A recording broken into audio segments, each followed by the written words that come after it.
Since Asher was tiny, he never would pick up a ball. As he got older, he would come home from school and say, like, Dad,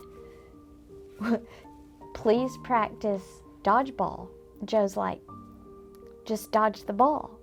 I thought that it was just a matter of, like, he's just not coordinated when it comes to things like that. Most pediatricians are not studied or not trained in brain development. How do these skills build? Where do fine motor skills come from? How do fine motor skills progress over time? And what could you do if the skills are not developing? For the first time, I believe it was like just 2 weeks ago, my husband and I were observing an OT session, and I saw Asher for the first time in his life catch a ball.